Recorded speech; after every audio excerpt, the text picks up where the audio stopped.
Good afternoon. Thank you for joining us for the webinar, Behind the Headlines, Ethical and Socially Responsible Communications, presented by Kathleen Zellman. The accreditation for today's webinar has been provided by the United Dairy Industry of Michigan. Before we start the presentation, I have 2 points of housekeeping.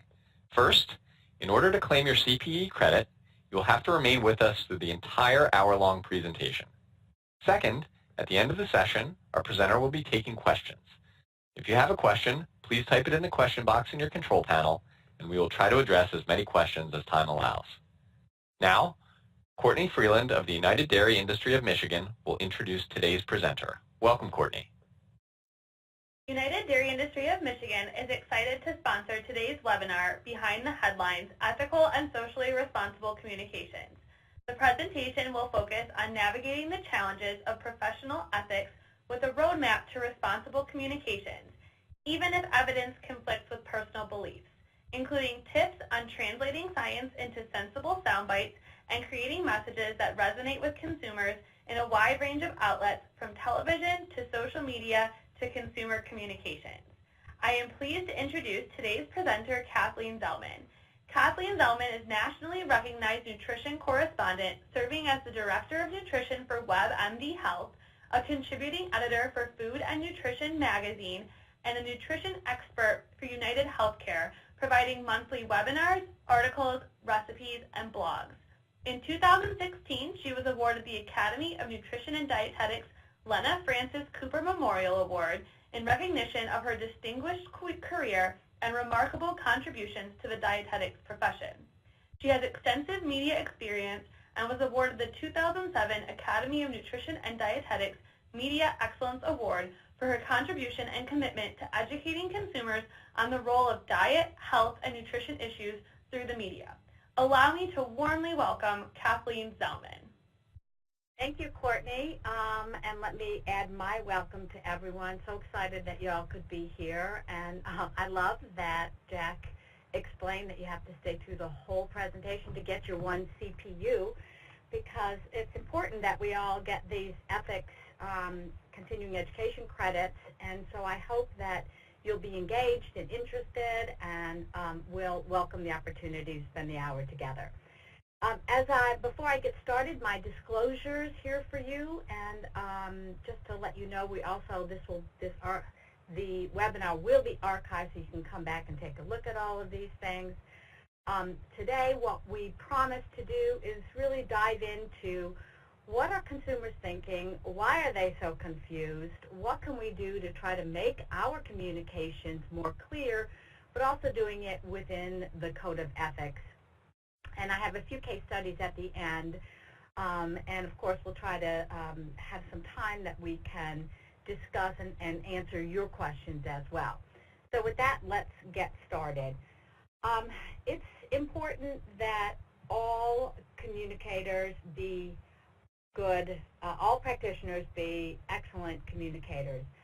This is important for so many reasons, because without good communication skills, we have a difficult time in any conversation. Life is a series of conversations, and for our profession to grow and thrive, everyone needs to know about the expertise of dietitians and how we are the ones that we want people to listen to. We are the ones who are dedicated to helping people stay healthy through good nutrition. They need to hear from us, and the more clear we are and the better we are at communicating, the more likely it is that they will take their tips from us. I digress for a second because I saw on Facebook today that there is a health coach who is suing to be able to practice without having a license. I'm hoping that we rally around and make sure that this doesn't happen, because we need licensure to protect ourselves, but we also are the ones that have the expertise. We can't let it go. So we need to be excellent communicators. And even though all of us have really diverse roles and responsibilities, when I graduated years ago, there were 3 paths the dietitians took. They either went into clinical, food service, or community. Now, the pathways are unlimited. There's no limitations on what dietitians can do. But no matter what we do, we all have to follow the basic guidelines of science, and we need to, we have to keep up with it. You're in a scientific field. It's why we have continuing education credits. It's essential that we let science be our Bible, that we let science guide what we do. And even though if you work for, a particular industry or company, you have to have loyalty to them as well, we need to make sure that science is always our guide. It's especially important when you do work with the food industry because sometimes it can be perceived as conflict of interest. So we'll get into that more. But we all took a code of ethics when we took our registration exam, and we need to make sure that it doesn't matter what you do, that it is important that we continue to follow the code of ethics and be these effective communicators, which will really help you connect with your audience. And different audiences have different needs. We need to make sure that we can connect with them. And in social media has absolutely transformed how we connect, how we communicate. It's like borders in a borderless world. And there's a lot of noise in social media.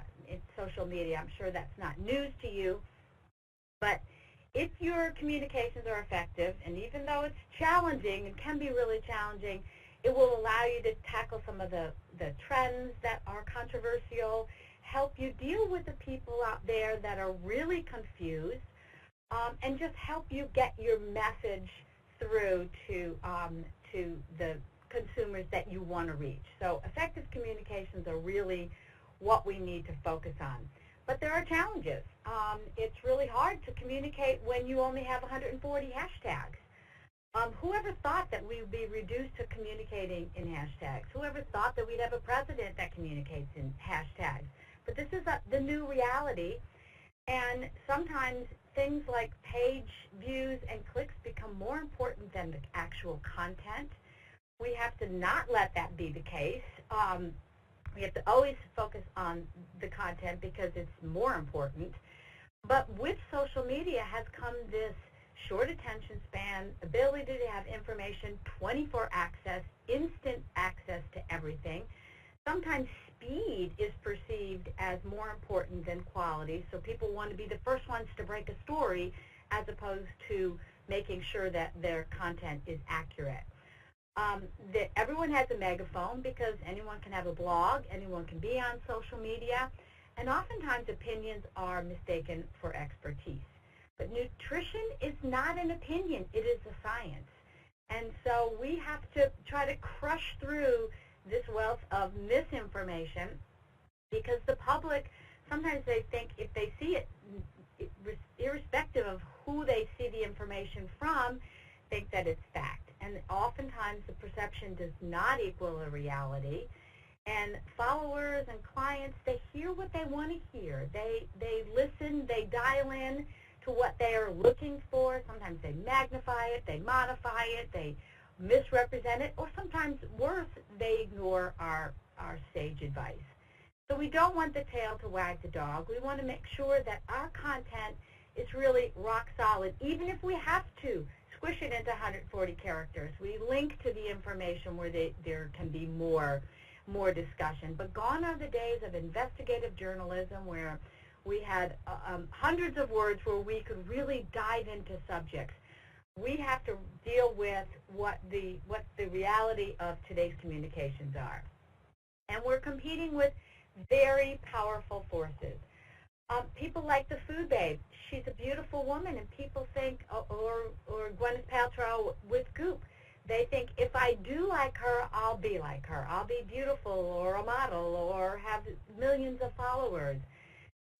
Even people who have credentials like Dr. Oz. But we've seen that there have been promotion of areas that are not based in science. Flip-flopping headlines. I saw an article the other day, coffee's good for you. No, wait, it's bad for you. No, wait, it's good for you. Consumers are so confused by how science goes back and forth and back and forth. And then there's the scaremongers that, have misleading headlines, or movies like What the Health that are, make claims that are not based on science, that, people are throwing out meat and dairy because they think it's killing us. It's really very challenging to deal with what we have to deal with all of these powerful forces, because they have millions of followers that just believe them, and are legions that we have to try to break into. So clearly, it is no wonder that today's consumer is really confused. They're exposed to so many different ideas and concerns and approaches to nutrition, and we know that there is no such thing as one size fits all, that we individualize our nutrition advice, that we must be that voice of reason and help them come back to us and understand that they can trust us. And I think trust is really what we have to be after. We've learned it. Certainly WebMD has shown how they have earned the trust by being that voice of reason, by showing both sides of the coin, by being very transparent. That's how you win trust. And much of this confusion is unnecessary. It's at odds with understanding the content, and what we want to really do is lead them back to experts and use the weight of the evidence to always make sure that's where our advice is coming from.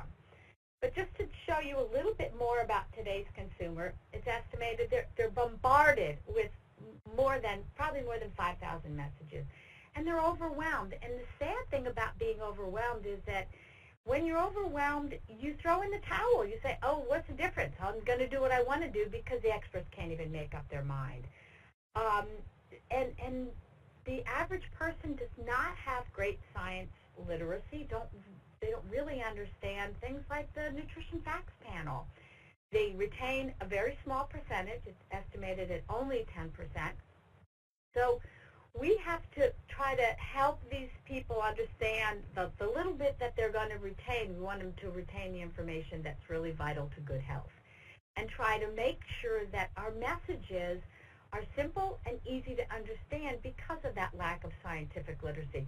They don't know how to look at a study and determine, is it a good study, or is it a study that's, so few people that it really doesn't matter. So we really have a lot to try to cut through. And the thing that is really rewarding to me in the field, and why I love being a nutritionist, is that interest in health and nutrition is at an all-time high. People really want to know, what can I do? How can I do it? How can I do it better? But they're confused. And today's consumer, they don't think of nutrition about what it does contain. They look at food and healthy food by what it doesn't contain. So according to IFIC, which is the International Food Information Council, one of their surveys last year, said that 1/3 of consumers, they define it in part by what it doesn't contain. They're afraid. They're afraid of certain foods. They're afraid of, look at what high fructose corn syrup did, and look at how consumer fears drove that ingredient into the ground and is not being utilized as much as it was. And yet, in essence, the science says that high fructose corn syrup is essentially the same as sucrose and how it works in your body. But consumers don't understand that. So that lack of understanding has really driven a lot of marketing. It's helped certain industries try to promote their products.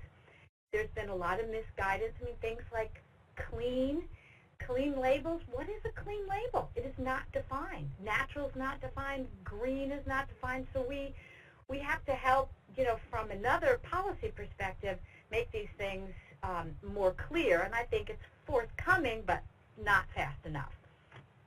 Consumers are interested in sustainability and animal welfare and where their foods come from, and that's terrific. I think the more information, the more powerful we can be in helping them to understand that they don't need to be afraid of things like GMOs.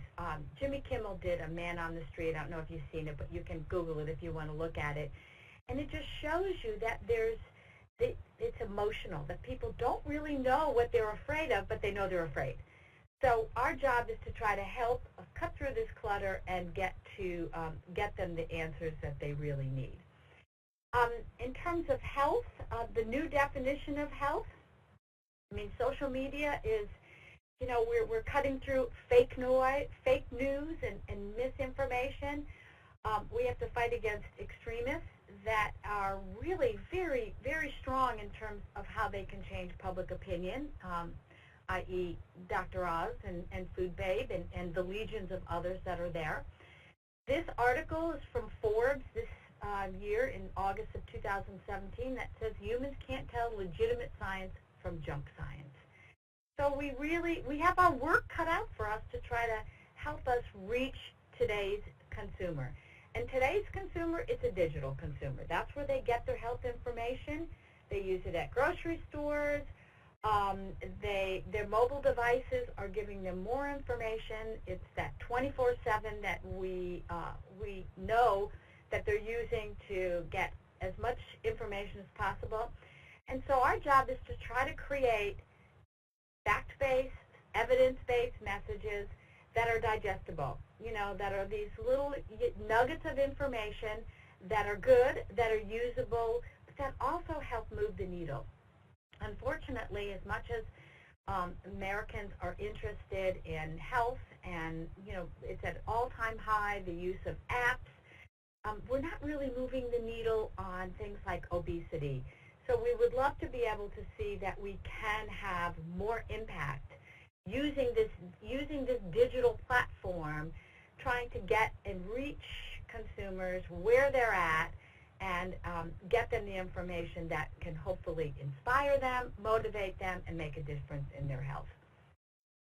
Consumers want it in real time, and I think that, you know, that's fine. We can adjust to that, but I want you to think about journalism as we used to know it. Journalism before, 10 years ago, most of what we talked about was the what.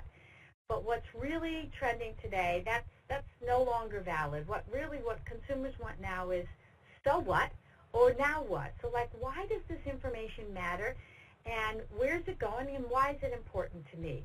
So what they want you to do, and you as the expert to do, is to provide some sort of analysis, put it into context, give your commentary. It's not enough to just say, here's a new news story, you know, coffee is back. Why does that matter? What was wrong with it in the first place? How is it relevant to them? Success behind shows like The Daily Show and the Colbert Report showed that, you know, they want that context, they want the commentary, and it's our opportunity to set ourselves apart. Here's where, you know, people can get that so what and now what, and you can give those sides of the journalistic equation and really put it into perspective. It's the kind of thing that those that don't have our credentials really don't have the ability to provide. So it's an important piece of the story to always remember as you're doing your communications. Put that into perspective and help your clients and your consumers understand it by adding your analysis. So here's what consumers want. News you can use. I mean, they want to know, give them small steps. How can they improve their diets, improve their health, tell them what they can do. You know, guilt does not motivate. Positive messages are, you know, heard much more clearly than any, you know, finger wagging. The how, you know, like what do I buy at the grocery store? What do I do in everyday situations? But you can't be vague. You need to be specific. But we also want to make sure that we don't remove the pleasure principle from food. Food is fun. Food is good. I mean, we don't just eat like gas in a car. I mean, it's not just to provide those nutrients. It really serves other purposes, and we want our advice to be short and simple, but we really are looking for them, for our consumers and our clients, to believe in us and to listen to us. So what really inspires consumers is that quick, easy information delivered, you know, pictures. At WebMD, we know that slideshows are among the most popular of all of our different platforms, and it's because pictures say 1,000 words, and sometimes people would prefer to look at a picture with just a little bit of content, just a, sort of like those 140 characters. So it's really where the digital platform is going, and it's what's being more inspirational. We call it juicy nuggets. What are those juicy nuggets that, you know, kind of entertaining because, you know, we want to keep it light, We need to deliver those reasons why, but we want to make sure these juicy nuggets are helpful pieces of information that people can relate to, that inspire them, that give them the tools that they need to help improve their lives. No preaching. I love my friend Liz Ward's blog, Better is the New Perfect, because nobody's perfect. We want to try to help people get information that can help them with their lifestyles. And sometimes compared to what? Like when we make recommendations, don't just say drink less soda. Say, drink more water, drink more low-fat milk instead of soda. Give them those kinds of information that's really helpful, not just, the hard cutting kinds of advice. We're the ones to deliver it. It's our job. We want to get the story right. Make sure that before you retweet something that you've read from somebody else, that you know what you're talking about, that you agree with it.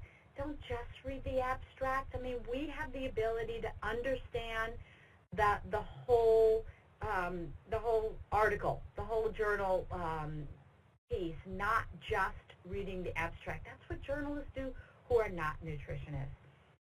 We want the science to be our guide. I rely very heavily on things like the Dietary Guidelines Scientific Advisory Report, along with the dietary guidelines.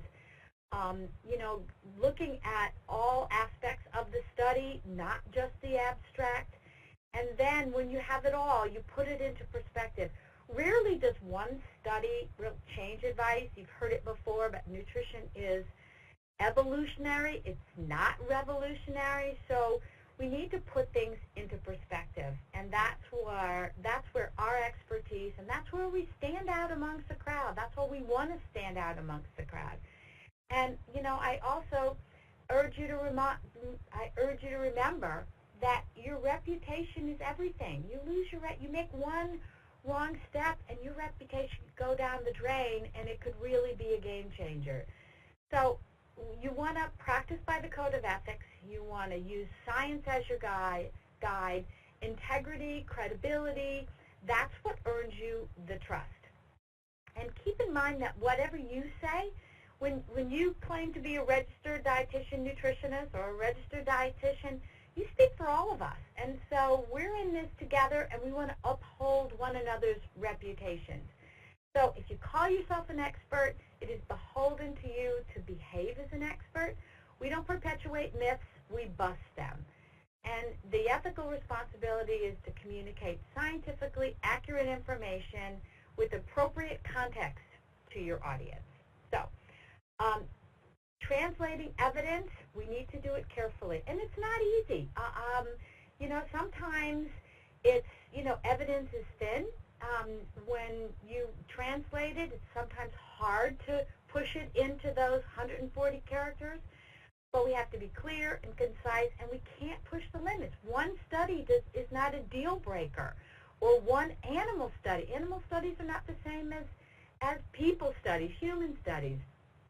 So we have to always keep it into perspective. And what does this study mean? What does this study mean to you? What does this study mean to your clients or to consumers?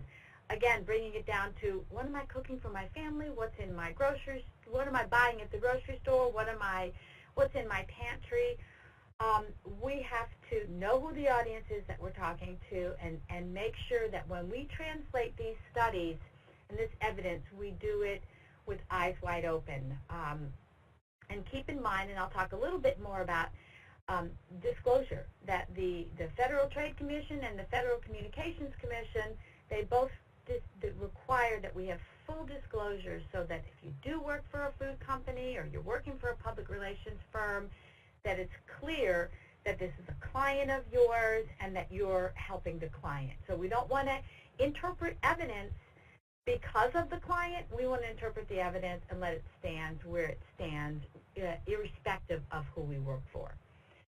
But nutrition really is more complicated than astrophysics. It's just not black and white. There are lots of shades of gray in what we do. And it's evolving and it's ever-changing because it's science and it's discovery. I mean, look at how much we've learned in the last 10 years. Look at how we've changed our position on trans fats and saturated fats. And look at what we know about protein that we didn't. So it's why we have to be committed to keeping up with the science. But it's complicated because, when the science is thin, when we don't know, we have to really focus on that we do know. It gets complicated when scientists disagree, and that happens all the time. And when it's complicated when we have difficult concepts that we're trying to communicate. Interpreting studies, when there's personal bias, we have to check your bias at the door. You have to look at the study and make sense of the weight of the evidence. There are a couple of things that have helped in terms of this. That if you look at a study, 3 simple things to look for. The more humans, the better. Thousands of studies, but that's an epi study, so you have to put that in context with the gold standard, the clinical trials.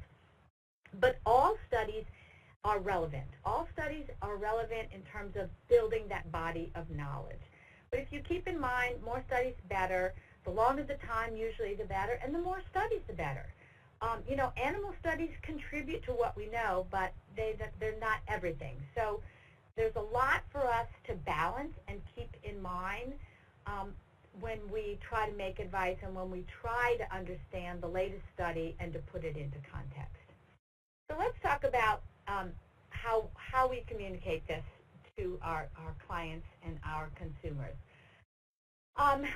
Your passion, your love of nutrition, let it shine, but do so in a very organized way so that people can follow your flow, not just follow you on what you write, but that when you write your blog or your tweets, you want the information to really tell the whole story as best as you can. And you have to make sure you're up on all the details. So you need to know the latest on labeling regulations and what the latest science is saying about caffeine or whatever the topic is you're talking about. Know those details. Get it right. Don't risk getting it wrong and having to come back and make corrections. And the more knowledge that you have, the more comfortable you'll become at handling those controversial subjects and talking from the neutral point of view. Because we have to maintain neutrality. It doesn't matter if you're a vegan or you totally believe in organic or whatever your perspective is. We need to talk about, we need as professionals to deal with the weight of the evidence, not our personal bias. But we also need to keep bringing it back to food, and not single foods, but dietary patterns. I think the dietary guidelines, 2015 dietary guidelines, made it perfectly clear. The importance of dietary patterns is more important than anything else, because you can make most foods fit into a healthy dietary pattern as long as you address lifestyle and that, most of the time you're doing the right thing. We want to give those very practical key takeaways. Not sensationalism. Don't represent new diet studies, without putting it into context. We have to have really responsible reporting. It's our job as scientists, nutritionists, and the media. We all have to do it, and we have to do it responsibly. And the way to do it is to really choose your words carefully. So wordsmithing and choosing the right words is really very empowering. So, for example, we can't talk about an excellent source of foods because we know that terminology is legally determined to represent a certain percentage. So when we talk about foods being good or excellent, we need to make sure we understand what terms that we're using. We also want to make sure we kind of think about it like the executive summary, that you want to choose the right words and, give the abstract to your followers. You've read the whole study, now we're going to provide you with the abstract or that executive summary. Sometimes less is more. They don't want to know all of the details. The acronym KISS, keep it simple, stupid. Not no one's stupid, but that acronym. Less is more. Sometimes you need to they don't want to know a lot of the details. They want you to sort it out for them and tell them and empower them with the guidance that you've obtained. We use a 6th to 8th grade reading level in terms of choosing the words. It's not to imply that anyone doesn't understand more, but we know that we get greater understanding when we keep it simple. So keep it simple. Use 6th to 8th grade level. There are tools, online tools that you can use to determine what the level of your content is. And this goes for almost everything. All forms of media, almost anywhere you put it, 6th to 8th grade will serve you well. And speak visually. Use those pictures. People love pictures. Look at what has happened with food and pictures that wasn't there years ago.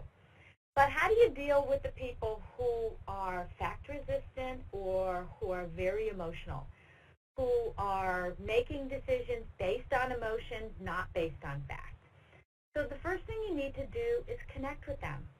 You have to meet people where they are. You have to listen to your followers or listen to your clients and understand where they're coming from, what they think, and how they're interpreting the information. So connecting first is really important because that helps you build that trust. And if you can build trust and say, I hear you, explain, let them explain to you what they're understanding. We don't want to tell people what to do because that's not empowering. We want to help lead them to the path of discovery. We want them to learn and understand that they want to make their own decisions. They want you to help them come to those decisions. Sometimes comments like, I hear your concern, I understand your concern, I'm also a parent, I want to do what's best for my kids.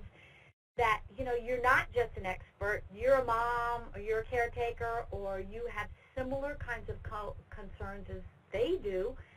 That can leverage and build a bridge. That builds a bridge to more open communications. Just giving them the facts, giving them the science, we have learned, through so many different channels that that's not effective because emotions are what's driving consumer behavior, not the facts. So try to don't use a lot of words. Rely on few words, and then check back in. Does this make sense? Would you like to learn more about this? Anything that touches the heart, so family values. Recognizing that they're really trying to do the best for them and their families is really very beneficial. It really helps. It helps them feel like they're in control. Food is a very sensitive topic today, and there's so many opinions out there that are not grounded in science. But to make them believe in it, we have to soft sell it. We have to touch those heart buttons and try to use communication tools that appeal to the heart and the passion of the individuals who are so passionate against some of these foods and against some of these things that could be potentially harmful. So try to focus on solutions, not the problems. Focus on solutions and help them feel in control. Help them feel like they've arrived at their own conclusions. You're just leading them down the path. And softly and gently and with a heart. And remember, people are more interested that you're interested in them than what you know. So you being a compassionate professional that relates to them is really what's going to help them listen to you, trust you, and take your advice. So some potential strategies that you can use in this field: storytelling. People remember stories more than anything else. Examples, analogies. That when you can make a story stick or make an analogy stick, it's something that they'll remember and they'll keep with them. Engagement and dialogue. It can't be a one-way conversation. Two-way conversations are what really works. Visuals are very effective, like I've said. Questions help you, anticipate their questions, bridge back to some of your key messages, those messages, appropriate messages, presented very simply. The goal here is to find the gem that helps break through the clutter. Well, what is it that you can say that's going to give them that aha moment, that's going to let that light bulb go out. That is really going to be helpful to making your messages sing and come alive. But we need to do all of this within the principles of ethics. Ethics are our goal. Ethics, by definition, it's the concept of what's good, what's bad, what's right, what's wrong. They're those professional boundaries. We want to be accurate and provide truthful information and do it with transparency. We have to know our boundaries. That's where I say, check your biases at the door. You're beholden by the code of ethics to uphold the science. Science is our Bible. And we have to avoid the conflict of interest. So by being very transparent and divulging, and your disclosures are going to help you make sure that there's no perceived conflict of interest. And this is applicable in all forms of marketing, communication, even those 140 characters. We have to be truthful and not misleading. So we don't want to engage in any kind of false and misleading practices. We don't want to promote or endorse any kind of specific goods or products that are false or misleading. The ethics give us these guidelines. So if you haven't looked at the Code of Ethics, it's probably a good idea to download a copy. There's it was approved in 2009. It's in our journal. So I encourage you to get yourself a copy and take a look at it. I'm just going to highlight a few of the things that are really important. Remember, that doesn't matter who you work for or consult with industry, the same code of ethics apply to all of us. So there are 19 code principles, and there's 5 categories. So the categories are the fundamental principles, or the basics, and then your responsibilities to the public, your clients, to the profession, and to your colleagues and other professionals. So it's really the responsibilities are vast and they're broad, and we really need to make sure that we uphold them. So I urge you to get a copy. There's the citation if you want to just take a look closer. Download it onto your computer, but there's a reason why the Academy wants every one of us to have at least one CEU each year in ethics, because we need to constantly be reminded of what our responsibilities are and what we signed on to when we took our oath. But these are the ones that I think are particularly important in terms of communications. There are 4 principles that, and I don't want to read them to you, but I just want you to be aware of the fact that there are very specific ones that spell out that what we can and cannot do, and that we have to uphold these principles and be aware of that potential conflict of interest and making full disclosure, and that we don't invite, accept, or offer gifts in order to appear that we will in exchange for our endorsement. And social media has really transformed how we practice dietetics, and the Code of Ethics has become even more important than ever before.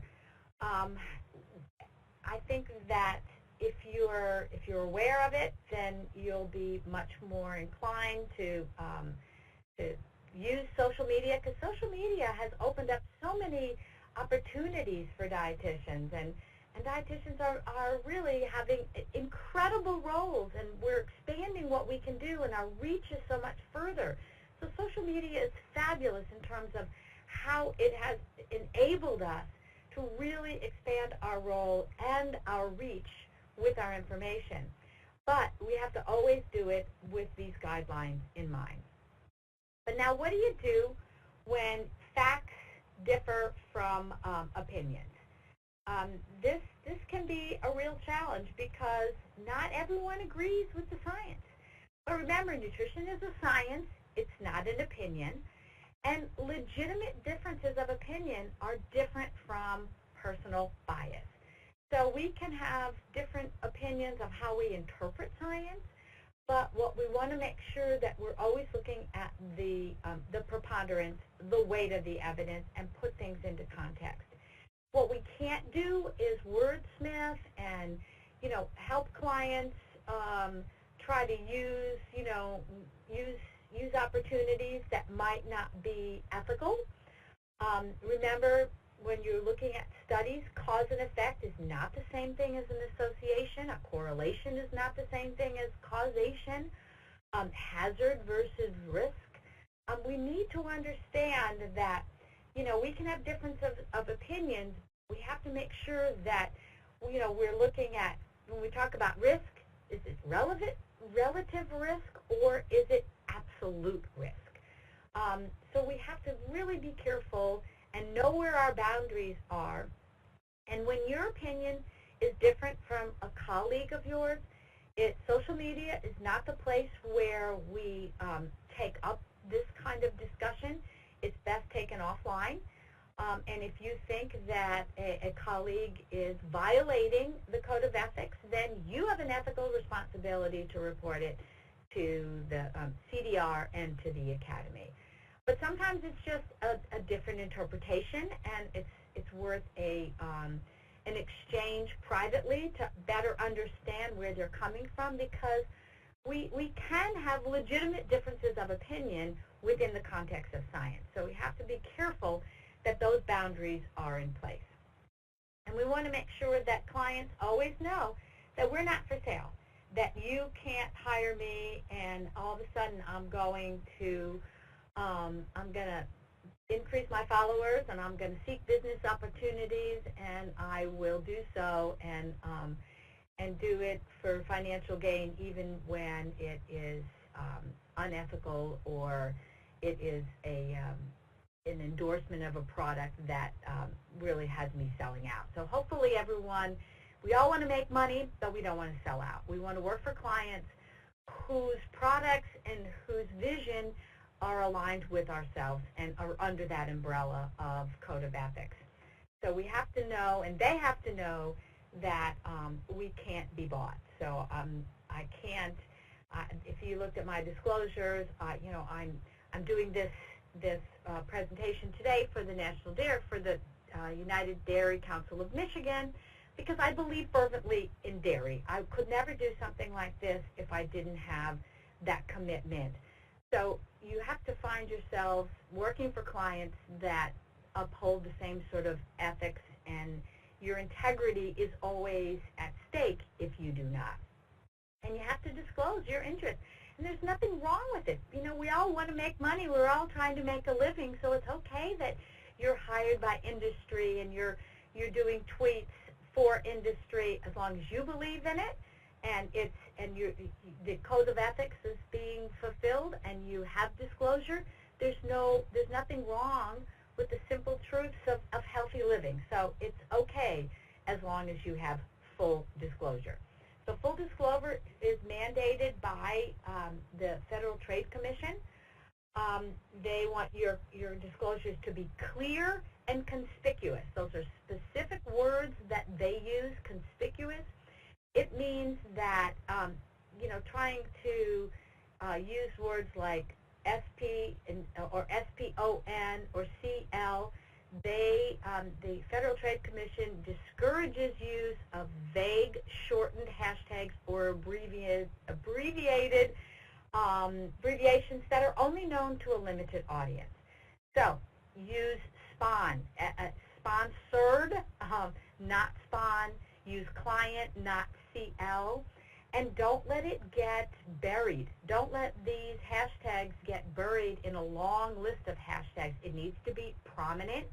Conspicuous is the word that the FTC uses. So it's required, even though you only have so many characters, it's required, including in Twitter. So this is full disclosure. These are laws that require us to abide by it. And it will keep your nose clean if you abide by it, even when you're on a trip, sponsored travel. I've had some interesting conversations with the people at FTC, and they used an example in a conversation we had the other day. They said, let's say you go on a sponsored trip to a blueberry factory or on a blueberry trip. If you say, I love blueberries, Well, that doesn't mean you're endorsing any particular company. Doesn't imply conflict of interest. If you say, I love Dole blueberries, then you have to disclose if you were on a paid media trip or if you were being paid to say such a thing. So if there's any kind of perceived promotion of a particular company or brand, it becomes very important that if you were on a sponsored trip, that you make that information perfectly clear. Here's some other guidelines that will help you know whether or not you should disclose. The FTC says, is there a material tie? Essentially, what is the material tie? Is money exchanged? Are you being paid for it, or were you paid? Was your trip paid for? Were you sent on, even though you might not have made any money in terms of an honorarium, if you were sent on a trip and all expenses were paid, that's a material tie. So you know, just try to do a gut check, and when in doubt, disclose. It will keep your nose clean, and it will keep anyone from thinking that you're trying to use your reputation as a registered dietitian nutritionist to promote something without full disclosure. Here are some examples. Being a spokesperson, if you get free samples, if you're a speaker, recipes. But I want to save some time for questions, so I want to use a couple of case studies to explore the ethics of how you might deal with something like you're a vegan. So you're a vegan and you work for, let's say you work in a retail grocery store. Do you advocate just plant-based foods, or do you do a broad spectrum? The strategy is really, it's fine that you're a vegan, but you have to recognize that your responsibility to the science. We know that a mostly plant-based diet is supported by evidence, but total elimination of animal products is not. And therefore, your responsibility is to go to the 2015 dietary guidelines, go to the dietary guidelines, their scientific report, make recommendations. You could certainly advocate for how to add more plant proteins into your diet, but you really have to put aside your bias and respond within the code of ethics, which is go by the science.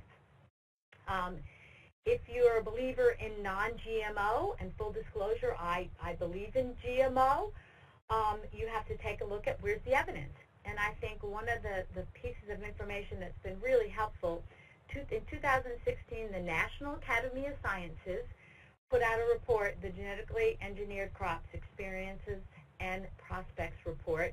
It's excellent if you haven't looked at it, but basically it's a meta-analysis that looked at 20 years of studies, and this is the government that conducted this, so it's no industry relationship. And they basically came down, and there's my quote, there's their quote, genetically engineered crops appear to be safe to eat and do no harm to the environment. So I'm all about being full disclosure, and if we have labeling, it's going to be excellent so that consumers have more choice and more information. You need to develop talking points that you're comfortable with, but within the field of science, and provide options. If someone is adamant on GMO ingredients, then they can choose organic, and it's a way that they can satisfy their personal requirements. Here's another example, a case study of milk. There's lots of dietitians out there that are concerned about antibiotics and hormones in milk, and are recommending alternative beverages. The alternative beverage collection has really soared. But yet, if you do some if you want to encourage people to look at labels, to compare the labels of different products so that they can see what it is that they're getting, because a lot of people think of that the nutritional quality of cow's milk is going to be found in all the alternative milks, alternative beverages rather, which is not the case at all. And then there's some facts that are important, that if a cow is receiving antibiotics, that milk has got to be discarded. It is a law. No steroid hormones are approved for production purposes in cows. And all milk, whether it's conventional or organic, contains very small quantities of BST. So you need to know whether it's organic or whether it's conventional, that they have these tiny variations, but it's a protein and it gets digested, so it's not going to have any kind of impact on humans. So you need to know the facts, be honest, be transparent, and you can, it will help you in terms of juggling the information and be ready. Create your own sound bites that are legitimate within the weight of the evidence. If you discover misinformation, that you see colleagues are promoting misinformation, then the Code of Ethics says it's your responsibility to protect the public, and if you think that the information has the potential to cause harm, you must take steps to correct it. So contacting the colleague offline, privately, and if that does not solve the problem, then your responsibility is to report it to CDR and the Academy. You can also report violations to the FTC. But I think what's really the bottom line here is we all need to do our homework. We need to stay up to the science. We need to know what the science is. And we need to, when we're evaluating these difficult situations, where's the science? What's new? Are there federal labeling regulations that can apply here that will be helpful? What's the nutrition profile? Sometimes comparing things is very helpful. There are all kinds of sources you can go to. The Academy using the EAL to help you weigh the evidence will be something really beneficial. There are a couple of groups that I think have stood up and helped with trying to make sense of all the confusion out there. The True Health Initiative, and full disclosure, I'm on the board of directors of that. But the True Health Initiative is more than 250 scientists from over 300 countries that are trying to find what is that common ground, what can we agree with, and how can we cut through the confusion to help communicate sound science to consumers. Old Ways held a conference back in 2015 called Common Ground, again pulling together leading scientists from around the world. Full disclosure, I was there, honored to be included as a communicator, but they came up with some tenets that they all agreed with that you can find on the Old Ways on their website. But there are lots of people who are doing what we're trying to do, and that is really make communications ethical and sound and help Americans. So the key takeaways here are, work on your communication skills. It'll help you in all aspects of life. Think about science and the latest study and how you can translate it into news you can use so that you can share it with your followers and grow your followers, because your social IQ is really, in this day and age, it's a way to really expand your practice and advance your career. And remember that your personal opinion, everyone's allowed to have their personal opinion, but use the guidelines and the weight of the evidence on how you interpret it. Don't use bias. And full disclosure is really what is most important, that will keep us all knowing what everyone's doing, and so any perception of conflict of interest will be removed. So with that, I thank you so much. There's where you can reach me. You can follow me on Twitter at KZellmanRD. I'm thrilled that you were here today. Now I'm going to toss it back over to Courtney to see what kind of questions. Thank you so much, Kathleen. And as you can imagine, there's lots of different questions, so we'll try and get to as many as we can. One of the first questions is, how can we help people to tell the difference between real and fake news? How can we help them to disprove the scare tactics when they also feel like they have science to back their views? Well, I think the science to back their views is where the difference lies, because most of those scare tactics are not using science, or they're cherry picking. So any of us could cherry pick information to try to boost our cause. So what we want to try to help people understand is that one study is not a game changer, and that for years, look at how can you pull it into something that they can relate to.